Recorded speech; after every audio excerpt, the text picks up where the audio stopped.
देखो, शुगर को पता कराने के लिए ना एक टेस्ट कराते हैं, यानी कि आरबीएस, रैंडम ब्लड शुगर, ठीक है।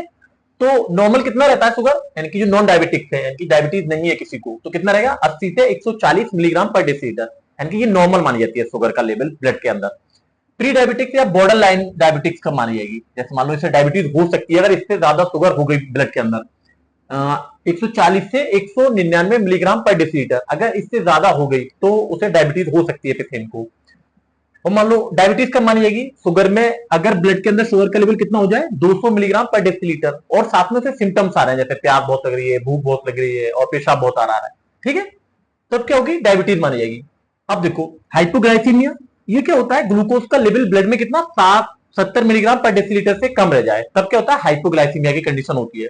तो किस किस कंडीशन में रैंडम ब्लड शुगर बढ़ा हुआ आता है, सबसे ज्यादा मोस्ट तो यही है कि उसे डायबिटीज होगी, डायबिटीज 1 टाइप 1 और टाइप 2। दूसरा, ऐसा फूड का सेवन करता है जिसमें कार्बोहाइड्रेट बहुत ज्यादा है, जैसे मीठा बहुत ज्यादा खाता है, या मान लो चावल बहुत ज्यादा खाता है, आलू बहुत ज्यादा खाता है, तब क्या होता है, तब भी बढ़ा हुआ आता है ये। या कॉर्टिकोस्टेरॉइड जैसे डेक्सामेथासोन है, बीटामेथासोन है, इसे खूब यूज करते हैं डॉक्टर, तो इससे भी क्या होता है, शुगर का लेवल ब्लड में बढ़ जाता है। या मान लो किसी स्ट्रेस से गुजर रहा है व्यक्ति, तब भी क्या होता है, ये बढ़ा आता है, यानी कि रैंडम ब्लड शुगर।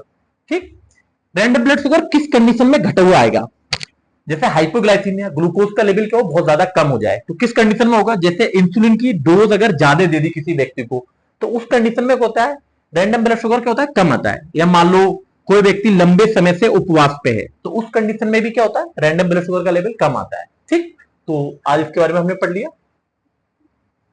देखो एक टेस्ट और, जैसे ईएसआर तुमने खूब पढ़ा होगा, ईएसआर लिखा हुआ होता है रिपोर्ट पे कि ईएसआर करा लो, तो ये होता क्या है, ये ना इन्फ्लामेशन को बताता है कि बॉडी के अंदर कहीं ना कहीं इन्फ्लामेशन हो रखा है।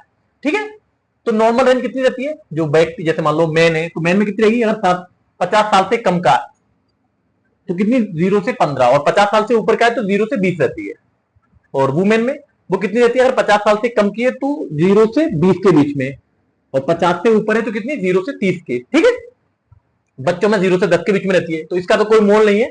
हम क्लिनिकल सिग्निफिकेंस देखेंगे, यानी कि इसका क्या महत्व होता है अगर ईएसआर बढ़ा हुआ आ रहा है।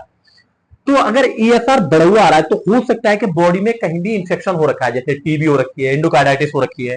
ठीक, या कोई मान लो इन्फ्लेमेटरी डिजीज है, जैसे आईबीएस तो नहीं हो गया, या रोमेटॉइड आर्थराइटिस तो नहीं है, तो उस कंडीशन में भी ईएसआर क्या होता है, बढ़ाता है। या मान लो कोई कैंसर जैसे लिम्फोमा वगैरह हो रखा है, तो उस कंडीशन में भी ईएसआर बढ़ाता है। सीकेडी, क्रॉनिक किडनी डिजीज या एनीमिया, इस कंडीशन में भी क्या होता है, ईएसआर बढ़ा आता है। ईएसआर घटा हुआ किस कंडीशन में आएगा, जैसे कंजेस्टिव हार्ट फेलियर हो जाए, तो इस कंडीशन में ईएसआर बढ़ा हुआ आता है। या हाइपोफिब्रिनोजेनिमिया, इसकी वजह से ही ईएसआर नापते हैं, यानी ये क्या होती है, यानी आरबीसी पे चिपक जाती है और आरबीसी तेजी से नीचे बैठने लगती है। ठीक, तो प्रोटीन से यानी फिब्रिनोजन का लेवल कम हो जाए, या सिकल सेल एनीमिया है, या पॉलीसाइथीमिया, इन सब कंडीशन में क्या होता है, ईएसआर का लेवल घटा हुआ आता है। लेकिन इसकी कुछ लिमिट होती है, जैसे कोई एक नो, ये क्या है, कोई स्पेसिफिक नहीं है कि ये बता देगा ये वाली डिजीज हो रखी है, जैसे मान लो ईएसआर का लेवल बढ़ा हुआ है और मैं कह दूंगा सीकेडी का पेशेंट है, ऐसा नहीं है।